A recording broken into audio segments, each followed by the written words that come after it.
My biggest disappointment of last year was the fact that Dune Part 2 was supposed to come out and got pushed to 2024. Thankfully, Godzilla Minus One was there to pick up the slack, but now we finally exist in a world where Dune Part 2 is out. I saw it in IMAX yesterday, and every single time the sandworms were on screen, the sound vibrated my seat so hard that, like, I swear, like, my sandworm was coming out every single time. Anyways, the point is, Dune Part 2 is out. I saw it. I, listen, everyone's kind of praising it right now, and it's kind of hard not to just join in with everybody else. And although I do have some few minor issues with it, ultimately, I think this movie was freaking phenomenal. Now, a lot of people are calling this one of the best sequels ever made, but it's an interesting concept because it's not really a sequel. It's a part two. Like, the first Dune movie and this Dune movie adapt the first Dune book, which is just called Dune. So this is all one story. It's kind of like, well, not really the same thing, but like Kill Bill Volume 1, Volume 2. Like, it's all one movie. It's all one story. It's just split into two parts. But if you were to watch it all together as one full story, it would be like 5.5 hours. And I could totally watch both movies back to back and enjoy it as one full film. But it is kind of hard to call it a sequel because it's the same story. And I know a lot of people also, when the first Dune came out, there was not as much praise as there is for Dune Part 2. And I think a lot of that makes sense when you think about it in the context of the fact that it's one story, because the first half obviously is a lot of build up and exposition and setup, and the second half is the payoff. So we're getting a lot of the payoff for what was built up in the first movie, but that's just all one part of storytelling. So when you only have the first movie, even though I loved it, it was, it was my favorite movie of that year, it's kind of hard to separate the two. And, I don't know which Dune movie I like better, because it's like, now that I've seen part two, you can't really have one without the other. So it's really all just one big movie. And with that, Dune 2 is also a very difficult movie to try to review without spoiling it. And I might go into spoilers at the end of this video. I'll put up a warning label before that happens. It's my coffee maker going off. But it's really difficult to talk about this movie without going into spoilers, because pretty much everything that happens is some kind of big revelation or build up or leading towards what the climax is in the film, and you want to be able to discover that as you go through it. So I don't want to spoil it for you. If you are interested in Dune, and obviously you probably wouldn't be watching a Dune Part 2 review unless you like the first Dune. So you've either seen it already and you're watching the review, which I'll get into spoilers in a bit, or you're just wondering, should I go see it? And did you watch the first movie? Did you like the first movie? Yes. But as far as non-spoilers go, I kind of talk about the overall experience, where this movie does basically pick up right where the first movie left off. Like I said, it's just a part two. It's not a sequel, really. So it picks up right where we left off, and we get a lot more exploration of the Fremen and Paul's relationship to them, because he really kind of only met them at the very end of the first Dune. You don't really get a lot of Javier Bardem in the first movie. You don't get a lot of Zendaya in the first movie. You get a ton of them here. His introduction to them and with the Fremen and his relationships with them, and how it all kind of builds up to the ultimate climax towards the end of the film. There's a lot of great stuff here. There's a lot of themes and commentary, and I know that Dune has been like dissected to death when it comes to the novel series and stuff, which admittedly I have not read the books. I know a decent amount of the lore and what happens because I have friends that are big fans of Dune, and I went on like a lore dive of it, a couple of years ago. So I have like an awareness of where it's going, which is like kind of scary. And I actually kind of am motivated to read the books now. I have not read a book series or really like a fictional novel in a long time. Like, I mostly read manga at this point. So I don't know. I'm kind of like halfway motivated to read all of the books now. I kind of want to. But the point is, even though it's this futuristic setting, and even though it's in this kind of sci-fi world that is, a bit larger than life, I think the themes that it deals with really kind of do relate to just humanity in general. And those are the best kind of stories, where you can take something that is relatable and understandable, but put it in the context of fantasy so it's a little bit more digestible.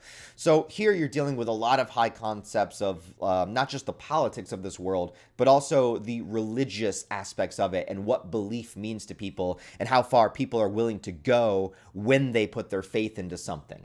And then there's also the question of, is this thing that you believe in, is this faith actually legitimate or not? Or does it not even matter? Because if enough people put their faith in belief into something, is it not going to ultimately come true anyways?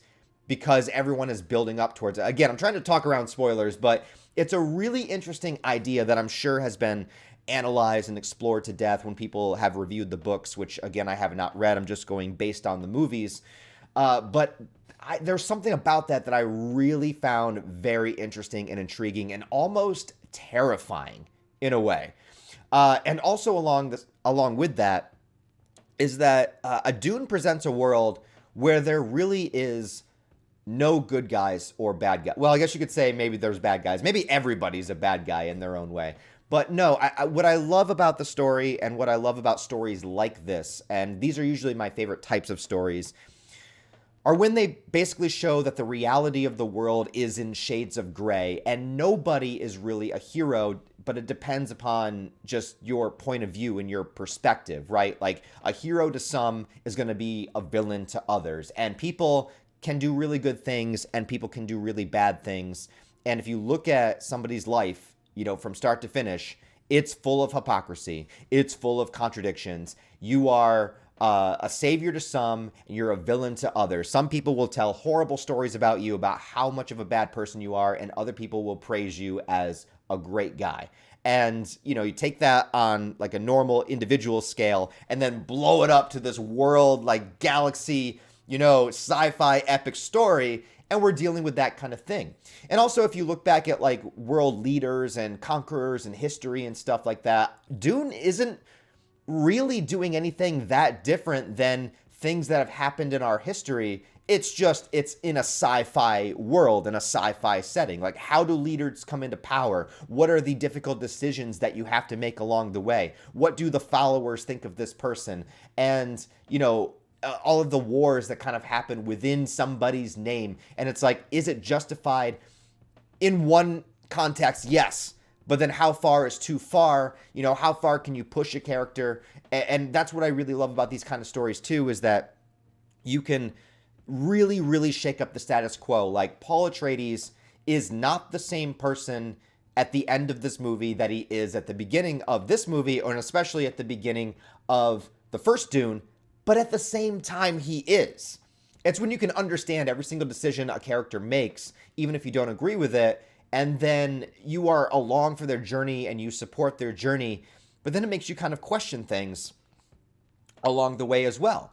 And then you kind of wonder where you stand within this universe, because when you see things from one character's side or one character's perspective and you're on board with them, you think about it in maybe a traditional black and white way of heroes and villains. And then when you go on this journey long enough, you realize that it's full of nuance and you're not 100% sure how to feel about it. Now, as far as the spectacle of this movie, obviously it looks amazing. Like, Denis Villeneuve, the director, can do no wrong in my opinion. Like, he did the first Dune, Blade Runner 2049, Arrival, Prisoners. He's done so many amazing movies, and this movie just looks epic. It looks huge. Like I said, I saw it in IMAX, and every single time it would cut to a wide shot of the desert or the armies or space or anything in this movie, it just looks larger than life. It looks like an epic fantasy tale. I know it's science fiction, but I get this fantasy vibe of it. I get the feeling of like Lord of the Rings out of this, but in space. Game of Thrones, but in space, which is basically what Dune is.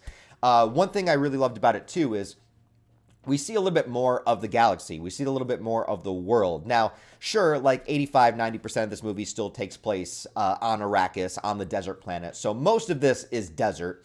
But one thing I really liked about this movie that we didn't get as much of in the first movie is seeing a little bit more of the world. Like, you see the Emperor, played by Christopher Walken. You see that side. You see more of the Harkonnen home planet, and you get that whole Colosseum scene, which is crazy, by the way. So you see a little bit more of the universe, which I really, really liked and appreciated in this movie, and made it feel bigger, made it feel more complex, and made it feel like there's a lot of shit going on here. And there's still so much you don't see. There's all the other houses and stuff that are mentioned and alluded to, but you still don't get to see them because you're in the perspective of the characters, obviously. But I think this movie did a good job at like expanding things. Like it expanded Arrakis, the planet itself. Even though it is all desert, you see a lot more of it, and there's a lot of different places on Arrakis that you don't really get a chance to go to in the first movie, and you also get a chance to see things that are happening on other planets, which is really, really cool. I would say if you're looking for more action, there is more action in this movie, definitely, than in the first movie, but again, that's because it's all one story, so we have setup and payoff. Timothée Chalamet as Paul Atreides, incredible, just fucking takes over the movie at a certain point, and you're just kind of left in the wake of, of his performance. It's great. Zendaya does a great job here. There's a really, like, I don't know how the book does it, but there's a really great dynamics happening between her character and Paul. The love story between them makes sense. It's not cheesy. It's not overdone. You know, they're not sitting there being like, oh, I hate sand. You know, it's coarse. It gets everywhere. That'd be really funny if that was a line in the movie, but it's not. Their love story is done very well. Doesn't take over the movie. It's just a part of the movie. It's just part of his character, part of his buildup. The other character, Javier Bardem, you know, you really buy into his devotion and his belief in things that are going on. Rebecca Ferguson, holy fucking shit, she's terrifying in this movie. She really plays into her role and is kind of pushing things to go a particular way. Also, I don't think this is a spoiler because this is like the first 10 minutes in the movie that you realize this, but she's like communicating like telepathically with her unborn child, which is like really scary. And the shots, they actually show like shots like inside of her womb and shit. It's wild. It's great. What other actors? You have obviously the returning characters. The Baron, you know, is still badass. You have Christopher Walken being introduced as the Emperor, who isn't in a lot of the movie, but, you know, as being the character that he is very important when he is in the movie. Josh Brolin returns, which he's great. Austin Butler, his character, I have a little bit of mixed feelings about. I think he was cool. I think he did everything that he needed to do very well in this movie. I think he played the character very well, but he was just so over the top evil that I think at times in a world that's so nuanced, you know, where every character is kind of like a really complex person, I felt like his character was very just one note, but he played that one note very well, so it is what it is. So yeah, like I said, visually it looks amazing. The Hans Zimmer score is just a 10 out of 10. You know, Hans Zimmer can do no wrong, in my opinion, either. There's this one shot, I won't spoil the scene, but there's this one shot with Paul, and there's like, in the distance, there's like a sandworm behind him that's like going, like he's walking towards the camera, and there's a sandworm that's kind of like going almost like an arch behind him, like through the sand. And the score that plays in that moment is just so operatic and like it feels like you're in the middle of like some sort of religious moment, which you kind of are actually in the movie. And I don't know, maybe it was the IMAX, maybe it was the seat vibrating, the sandworm, I don't know what was going on, but that shot is going to like stick in my mind for probably the rest of my life when I think about movies. Anyways, like I said, if you love the first Dune, you're going to love this movie. You might like it even more. If you were a little bit on the fence of the first Dune and you weren't sure, like you found it a little bit slow, this movie is a lot faster. Although this movie is longer, it's almost 3 hours, but the pacing is really good. It's one of those films, it doesn't feel like 3 hours. It doesn't. It goes along at a very, very good pace.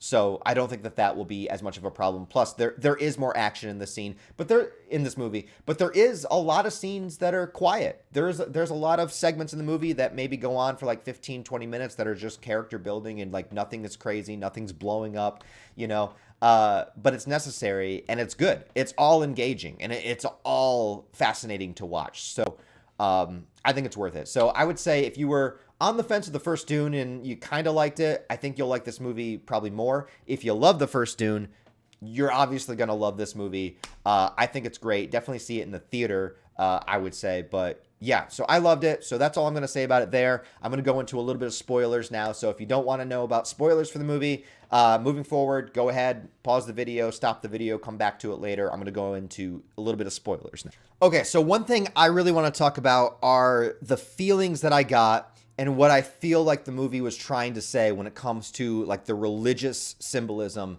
when it comes to Paul, because I found this to be absolutely fascinating. Maybe I'm off base. Again, not somebody that's read the books. I don't know. I haven't watched anybody's analysis or deep dives other than just like lore on like the symbolism of things that are happening here. But I just want to give you a little bit of my 2 cents. So first of all, it is incredible where this movie begins and where it ends, and the fact that so many things happen within the course of this film, where it's like in the very beginning, Paul is just meeting the Fremen, and then by the end of the movie, he's literally like their Messiah, the Emperor, and going to probably wage war on all the houses in the galaxy.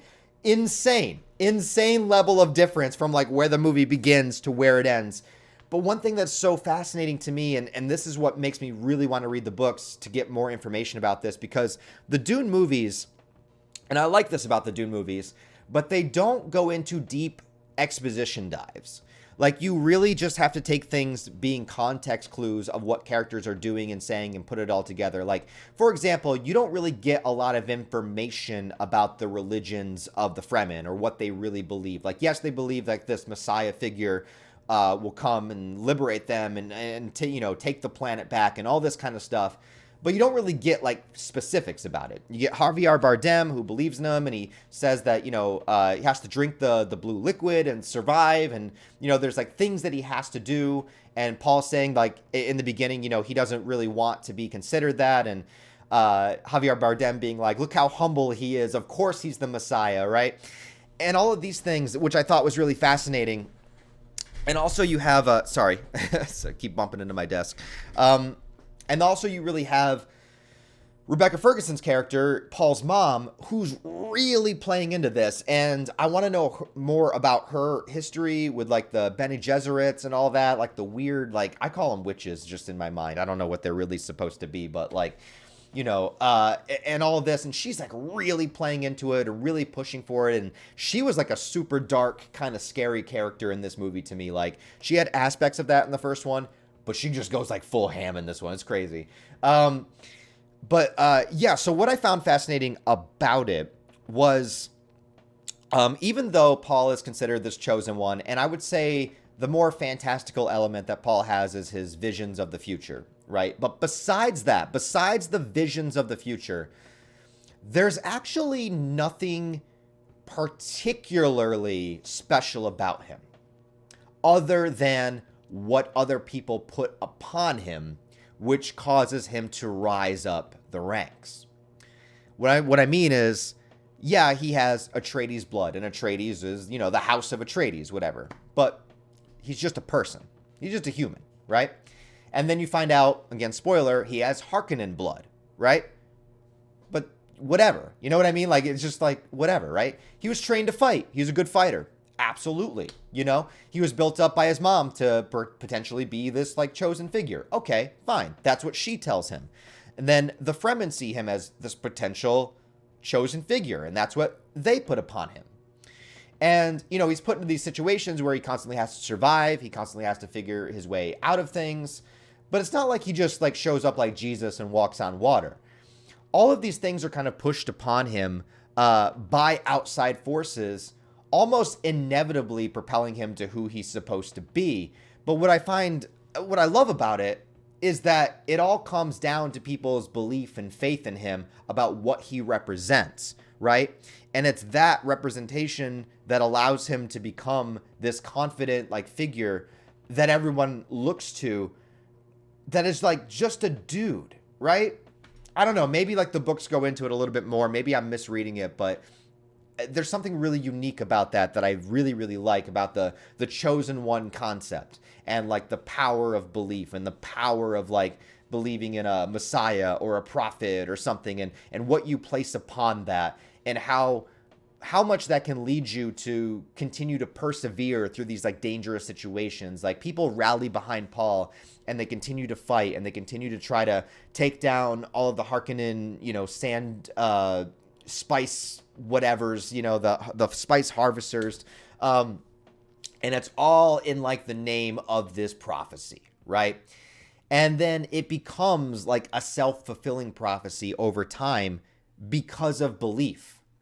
More so than Paul having any kind of like supernatural. Well, I don't want to say that because like he does have the visions of the future, but I don't know. Hopefully somebody out there understands what I'm talking about. I don't know if I'm explaining myself right, but I also don't know because there is the moment where he does try the blue liquid and it's something that would kill somebody normally, but if you manage to survive it, it's like this big kind of like religious thing. I don't know if in the book, maybe the blue liquid has like some specific influence on him that I didn't pick up in the movie, or if it's still just him, but I'd rather it still be just him. I would hate the idea of like he drinks this thing and like that's what makes him kind of shift as a character. And now he kind of fully embraces his role and is ready to take on the Emperor, I would like it to really just be himself and his character development. Which I found fantastic. The final scenes of this movie, where you have the Fremen riding in on the sandworms, just like ripping apart the armies. The whole battle sequence at the end of the movie is just amazing. And just Paul just going straight in to the Emperor, just no fear, pure confidence. And facing him one-on-one, facing Austin Butler's character. Also great use of saying the word Dune in the movie, which I thought was great, where Paul goes like on the stage of all the Fremen and basically kind of like announces himself, like when he's fully embraced, his destiny or what he believes his destiny to be, and he's kind of like talking about his visions and pointing at people. And he was talking about like they used to call this place something different. Dune. And then like as soon as he says the word Dune, everybody bows. It's just like, dude, that's like, if there's any perfect moment to say the title of a movie in the movie, that was perfect. And what I love about it too are these transitions of characters. I love when a story can do this. There's plenty of stories that take a character that you sympathize with early on and then through the course of the story kind of make him darker. The ending of this movie actually kind of gave me vibes of like the ending of Godfather with Zendaya kind of turning away, and seeing like what he's become. And it's like, it's so natural that you don't even really see the darkness of it, right? And it's not even really dark. It's not dark as in like evil. Like Paul does not become an evil character, Like I don't think he goes full on fucking Eren Yeager, yet. Maybe he does in the next book. But like I don't think he goes full on dark like that. I think it's a very slow progression of him kind of accepting and embracing what other people call him to be and then doing the things that he feels like he needs to do. But in doing so, he has to be vicious. He has to be ruthless. Like, you can't overthrow the Emperor without being vicious. And when he tells Zendaya's character that, I'll always love you, but then he's like, I'm going to take your daughter as my bride. It's just like, fuck, bro. But he needs to for the because in the houses of royalty and royal blood and all that, like, he has to marry the Emperor's daughter. So he's like, he'd probably keep, Zendaya around if he wanted, but like she sees that and she's like, I can't, she's like the only character that sees the difference here, that this is not the same Paul as the beginning of the movie, but none of the other characters see that. And it's just so good. It's just so good the way that it's done. So all that was great. And by the end of the movie, I'm wondering what like people are going to feel about it, because this is not a story of heroes and villains. This is a story about people and wars and houses. And, I see it more as like, it's a story of like, I think about warriors through history. I think about like Alexander and Genghis Khan and like these warlords that like overcame more and more and more obstacles and got more power and more power and more power. It's like, where did they start? And we saw where Paul started, from somebody else's perspective at the end of the movie. It's going to be like, who is this warlord that overtook and fucked everything up and is now coming at it? Like, who is this guy? But from Paul's perspective, we saw the struggle. We saw the journey. to get there. And it's again, it's all about perspective. So yeah, what more can I say about it? I had a great experience watching it. It's a movie that I might probably go see in the theater again. It's been a while since I've watched a movie multiple times in the theater. A lot of times I just don't feel like I have time. But Dune 2 is a movie that I'm going to make time for. You know, I'm probably going to go see it again in the theater. I wish they would do one of those showings where they did the movies back to back because, again, like I said, it's all one movie. Really. So it's like a 5.5 hour long movie. Like you're meant to watch Dune Part 1 and Part 2 like together. Like it's one full story. So the second book is called Dune Messiah, and I don't know if they're going to make that into a movie. I hope they do. And I think there's like 6 or 7 books in the original series, and then there's spin-offs and stuff. But like if you're following like the original author, you know, these movies could like take the next decade of our lives. But I don't know if Denis Villeneuve wants to do that many movies. Plus, at some point in the series, some weird shit happens. Like some weird hybrid worm shit, which I would love to see, but I don't know if they're going to do it. But anyways, guys, let me know what you thought of Dune 2. Down below in the comments. Did you love it? Did you hate it? What did you think about it? Let me know what you thought.